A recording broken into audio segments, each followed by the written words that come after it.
ரெண்டு type, absolute pin and relative pin. Last கிளாஸ்ல ஒரு பின் எப்படி கிரியேட் பண்றதுன்னு பார்த்தோம். ஆப்பரண்டோட எந்த டூ பீசஸ் ஒரே டைரக்ஷன்ல இருந்தாலும் அதுல இருக்கிற லெசர் வேல்யூ பீஸை நம்ம அதே டைரக்ஷன்ல அட்டாக் பண்ணணும்.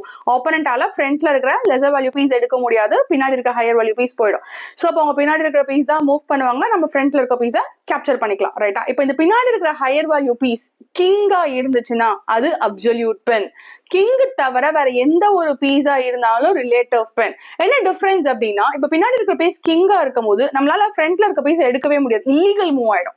அண்ட் வேற எந்த பீஸா இருந்தாலும் எடுக்கலாம், எடுத்தா பின்னாடி இருக்கிற பெரிய பீஸ் போகுமே தவிர இல்லீகல் மூவ் கிடையாது. ஓகே, சோ பின்னாடி இருக்கிற பெரிய பீஸ் கிங்கா இருந்துச்சுன்னா அப்சல்யூட் பின், கிங் தவிர வேற எந்த பீஸ் இருந்தாலும் அது ரிலேட்டிவ் பென் தான். ஓகே, நெக்ஸ்ட் இப்போ இந்த பொசிஷன் லாஸ்ட் கிளாஸ் நம்ம பென் பார்க்கும்போது என்ன இருந்துச்சு அப்படின்னா, அந்த பெண்ட் பீஸ்லாம் அன்ப்ரொடெக்டடா இருந்துச்சு. அன்ப்ரொடெக்டட் பீஸ் இருக்கும்போது நீங்க ஈஸியா அடிச்சிட்டீங்க.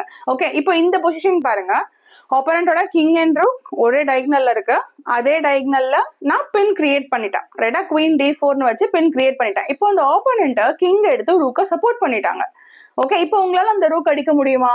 அடிச்சா நமக்கு 5 பாயிண்ட்ஸ் தான் கிடைக்கும், 9 பாயிண்ட்ஸ் போயிடும், அடிக்க முடியாது. ரைட்டா?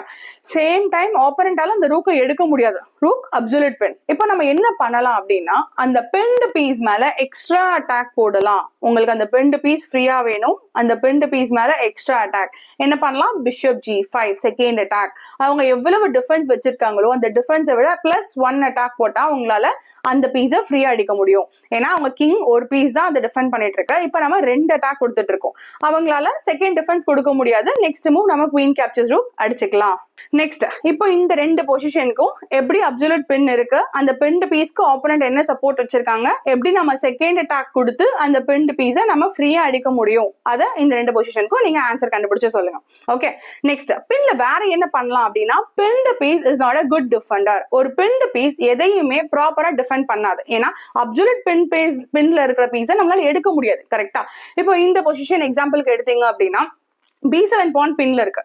நீங்க ரூக் B1 ஆடி ரூக் B7 பான் மேல எக்ஸ்ட்ரா அட்டாக் கொடுத்தாலும் உங்களால அடிக்க முடியாது. ஏன்னா நம்ம 2 அட்டாக்ஸ் வச்சிட்டு இருக்கோம், அப்புறம் 2 டிஃபென்ஸ் வச்சிட்டு இருக்காங்க. சோ வேற என்ன பண்ணலாம்? Rook captures A6. ஏன்னா B7 பான் பின்ல இருக்குல்ல, அதுவும் அப்சல்யூட் பின்ல இருக்குல்ல, அப்ப அந்த B7 பானை ஆப்போனண்டால எடுக்க முடியாது, எடுத்தா இல்லீகல் மூவ்.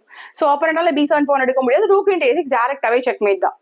ஓகே, நெக்ஸ்ட் இந்த பொசிஷன் ஆப்போனண்டோட எந்த பீஸ் பின்ல இருக்கு? G7. அப்போ ஒரு பெண்ட் பீஸ் எதையுமே டிஃபெண்ட் பண்ணாது. அப்ப அந்த பெண்ட் பீஸ் ப்ரொடெக்ட் பண்ணிட்டு இருக்கிறது எல்லாத்தையும் நம்ம கேப்சர் பண்ணலாம். G7 பான் H6 சப்போர்ட் பண்ணிட்டு இருக்கு, H6 அடிச்சுக்கலாம். ஆப்போனன்ட் கிங் மூவ் பண்ணும்போது queen into G7 checkmate. Okay, so இப்போ இந்த பொசிஷன்ல ஆப்போனண்டோட எந்த பீஸ் பின்ல இருக்கு, அது எதை ப்ரொடெக்ட் பண்ணிட்டு இருக்கு, நம்ம எப்படி செக்மேட் பண்ணலாம்னு யோசிங்க.